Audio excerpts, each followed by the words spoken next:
population. So, ang tingin namin, mag-benefit ang Malacanang. Therefore, lalo pa dapat sagutin ng sabihin ang katotohanan sa mamasapan na siya namang demand ng mga Pilipino. Ang gusto ng taong bayan, ano ang katotohanan na nangyari doon sa mamasapan mo at sino ang dapat managot. Dapat lahat ng institusyon tutulong-tulong para dito.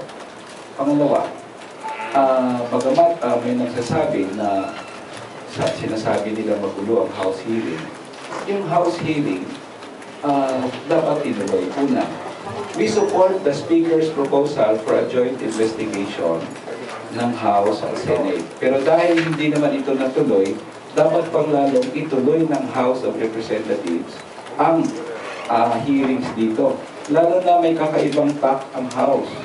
Ang House, hindi lang MILF ang focus, ang House focus din sa Aquino responsibility. In fact, yung House hearing na nangyari the last time, marami namang mga leads na naungkat doon. Una, yung text na nilabas ni Congressman Pino kay General Guerrero, na kung saan nakalagay doon na ang presidente pala, alam niya ang Mamasapano incident early in the day. Hindi pwedeng wala siyang alam doon kasi may mga text messages na nakukote siya. Pangalawa, yung executive privilege ni Purisima. Yun na sana ang first question sa hearing ngayong araw anong sabi ni Presidente? Magkiklaim ba siya ng executive privilege o i-divulge na kung ano ang kanilang pinag-usapan? Di dyan ang Purisima ng araw na yun. Pangatlo, yung incident na kung saan inamin man ng General Peñas na ang sinabi ni Presidente na coordination, hindi ibig sabihin coordinate with the military 5 days before. Kundi time on target pa rin na coordination ng instruction ni Presidente Aquino as laid out in Oplan Exodus. So, what is all this debate about na si President Aquino ordered na coordinate kayo tapos ang SAC hindi sinunod yung order na yun? No, SAC actually follow the order of President Aquino, which is time on target pa rin, di ba? Pang-apat, syempre yung medical legal report na kung saan nagsalita si Jeff Espina na ungkap din yun sa House hearing. Maraming mga points doon na naungkat So, malaking bagay sanang matuloy ang House kasi may kakaibang kontribusyon ng House hearing doon sa issue. Ang Board of Inquiry, ulitin namin, hindi na siya credible to issue a very objective decision. Lalo na, subordinate sila ni President Aquino, and President Aquino in his 2 speeches previously had practically exonerated himself and laid the blame on the SAC. So the more reason palalo na ituloy ang hearings dito. So yun yung isang statement namin ngayon, ay statement ko kayo.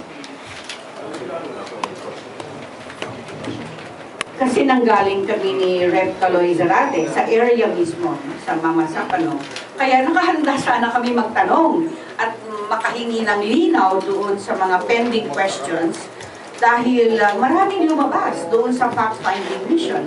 Sana na itanong namin, ano gagawin nyo doon sa collateral damage ng mga sibilyan na nagreklamo there was indiscriminate firing dahil yung SAF na nasa highway, hindi lamang sila loitering around and waiting for whatever, they were also firing indiscriminately left and right.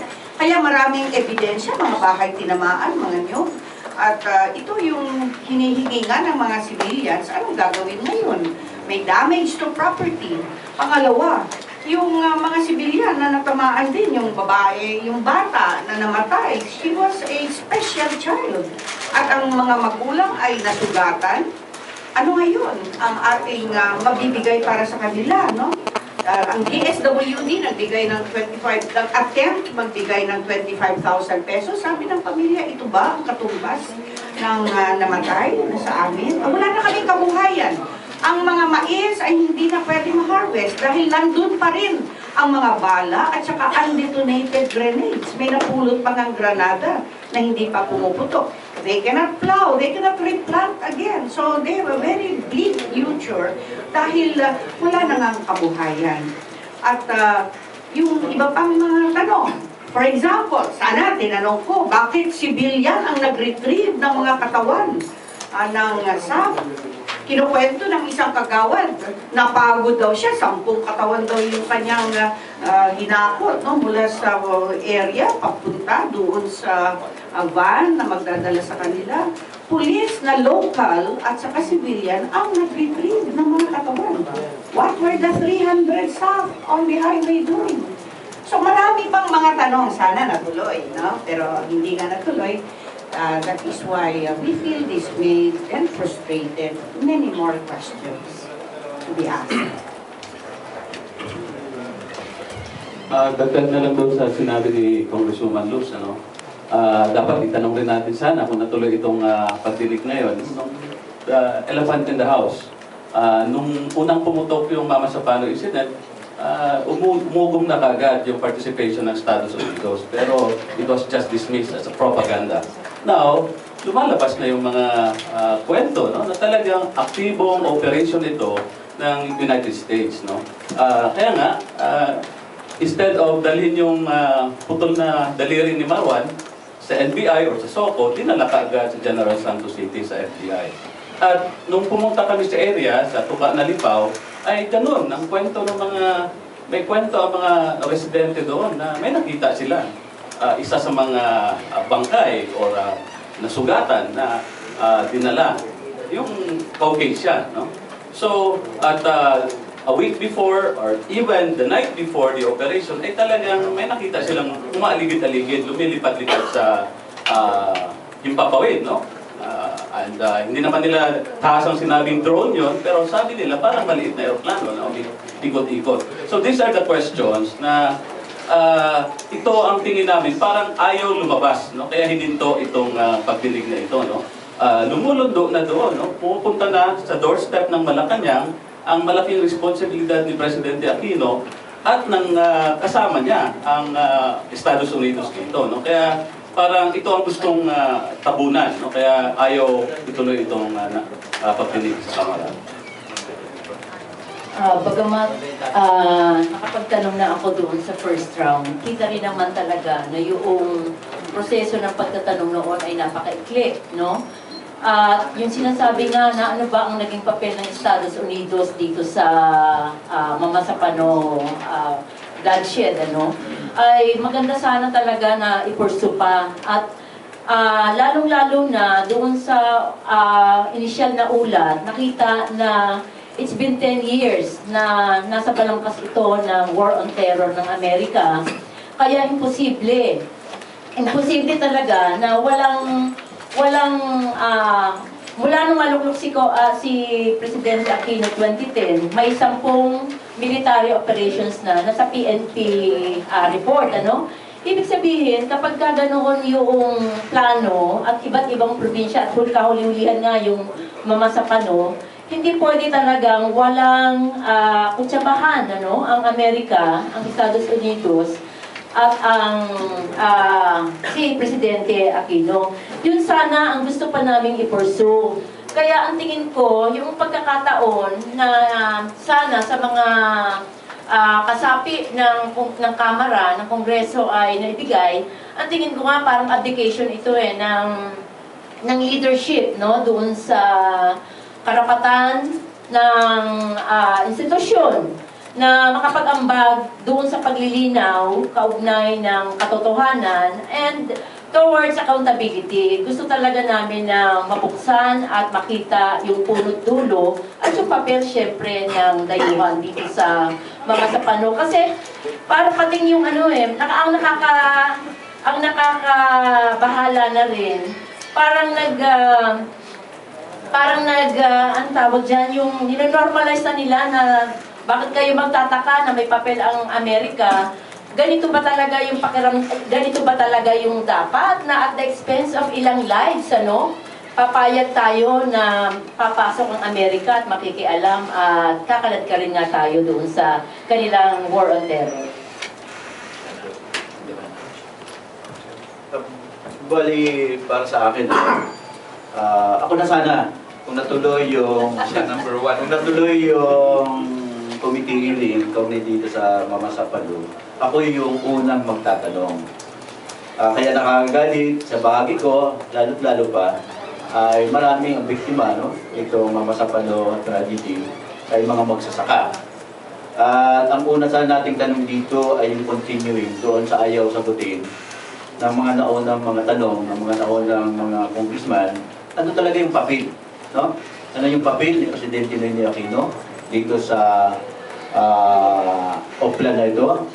At ano yung kanyang advice matapos na malaman niya na maaga pa lamang ayon sa kanya, ay maaga pa lamang noong 25 ay alam niya na yung nangyayari, at ano yung advice? Sinunod ba yung niya? Sinunod ba yung advice niya? At bakit inabot pa ng maghapon? At ano yung papel ng Estados Unidos dito? Sila ba yung nag-finance? Sila ba talaga yung bahagi at kasama sa operation? Para doon malaman natin kung totoo yung mga ulat ng ating mga kapatid sa media na mayroong foreign, mayroong hindi Pilipino na kasama doon sa namatay. Ang problema ay sinuspend ang hearing at hindi na tinuloy. Malinaw sa bahagi ko ay nakakagalit at sa bahagi ng mga mamayang Pilipino na hindi na natin malaman ang buong katotohanan. Nakakabahala ang ganitong ginawa, no? Ng leadership ng Congress na pinipigilan na malaman ng mamamayan. Kaya ang hamon sa mamamayan, kailangan yung mamamayan pag-iit na dapat ituloy yung investigation at dapat panagutin si Presidente Noynoy Aquino, ang Estados Unidos at lahat ng sangkot dito sa madugong Mama Sapalo tragedy.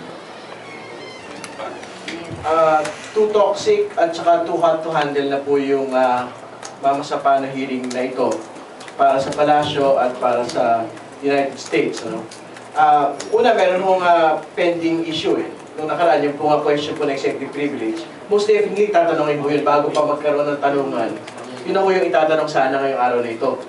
Kung winave ba ni Presidente ito po executive privilege, nag-usap na ba sila ni Presidente patungkol dito po sa conversations nila sa Bahay Pangarap at dun sa January 25. Yan po yung mga tanong na hindi na ho natin matatanong. At tingin ko, hindi handa ang palasyo na humarap sa publiko ngayong araw po na ito at magsinungaling o kaya walang masabi dito sa tanong po ng executive privilege. At kaya gusto natin talaga magkaroon ng hearing para malaman mo natin yung punot-dulo dahil nakita mo natin na talagang binobola ng palasyo ang taong bayan. Lalo't higit, meron tayong nakita sa video, kasama ni Pangulo Aquino, na sinabi niya na umaga-umaga pa lamang po, alam na niya yung pong nangyari doon po sa Mama Sapalo. Pangalawa, malaki po talaga epekto nung banner headline po kahapon patungkol doon sa US involvement. Kasi last week, talaga meron po talaga silang clear denial doon sa involvement po ng US troops. Pero kahapon po kasi dahil may mga pangalan na binabanggit sino yung mga embedded personnel doon po sa mismong operations, from training, from planning up until actual implementation of the operation. At yan po yung mga itatanong ngayong araw po na ito. Ating ko hindi handa ang palasyo, hindi handa ang Estados Unidos para harapin ang pagtatanong ng taong bayan dito po sa mga usapin po nito. Kaya, ang panawagan mo talaga dapat ikasa pa rin. Ito pong hearing na ito, yung joint congressional hearing, dapat may tuloy pa rin po yan. At ang mukhang mamaya ho ay talagang sisiningilin ang liderato ng Kamara sa usapin po nito.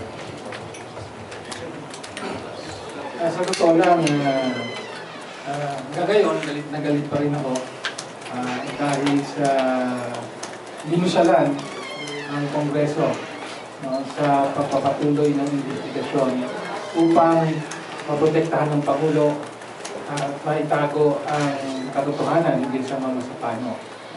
Katotohanan ang hinahanap dito at sa totoo lang, may cover up talaga na ginagawa ang Malacanang.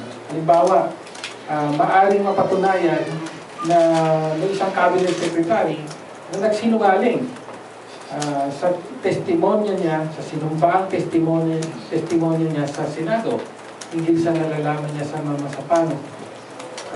Ngunit dahil kinansila ang mga inquiry dito sa Kongreso, ay nawala tayo ngayon ng venue para maipakita nga ito. No? Yung extent ng cover-up na ginagawa ng Malacanang para maprotektahan pangunahin ng Pangulo. Hindi sa katotohanan sa mga sapano at sa pananagutan dito. Sir, Congressman Pino, you were in the last hearing, you were talking about the text messages of the President. I understand nabasa ninyo yung military report about, yung BOI report about the text messages of the President.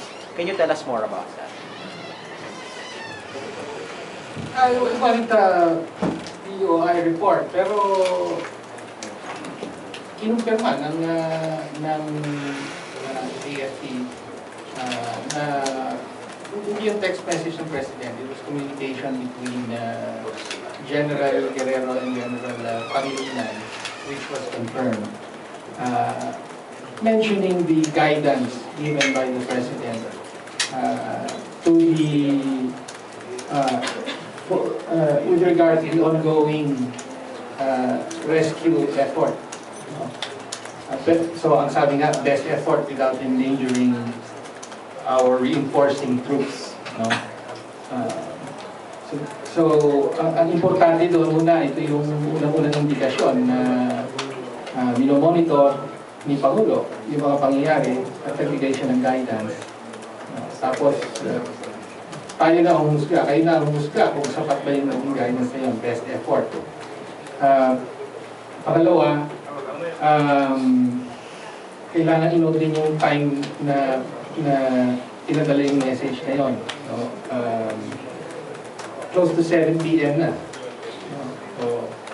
So, huli na yan actually, sa totoo lang. No? At lumalabas na currently, alas 5 lamang no 25th, nag-hold ng briefing ng Presidente para pag-usapan yung ongoing Masapano encounter. By then, it was too late. No? Patay na yung karamihan ng 55th Special Action Company. Tapos, currently, patay na rin yung mga casualties ng 84 by that time. Gayunpaman, si Presidente mismo ang nagsabi, no, at ang umamin na umaga pa lang, alam niya na yung nangyayari, yung operation to get Maruan, at throughout the day, according to him, he was receiving reports. No? So, kung alam mo na, bakit wala kang ginawa? No? At nung may ginawa ka, alas 5, too little, too late. No? So, yun sana ang gusto pa natin mapalawi. No? Ito nga, nung sa hearing sa House, natutumbok na yung personal responsibility and accountability ni Pangulong Aquino bilang Presidente at Commander-in-Chief. At sa puntong ito, ginusalan ng Kongreso. Tarugtong lang, last statement ko lang yung sa habang ginigiit namin na magkaroon ng hearing sa House, syempre, ang tanong, sana naman natin dadalhin lahat ito in aid of legislation ng Senate at House. Lahat ba ito pupunta lang sa BOI? Yung BOI medyo administrative yung kanyang titingnan dito, especially from the operational plans. So ito pang mga hearings na to hanggang recommendations lang or mga in aid of legislation. So habang ginigiit namin na ituloy ang hearing ng House at Senate, ang ginigiit namin today, ang matagal na rin namin ginigiit na hindi credible ang BOI findings at ang kanilang objectivity. Therefore, dapat magkaroon ng isang independent commission. So magpa-file kami today ng isang bill, hindi lang resolution, na mag-create ng independent commission habang tinutuloy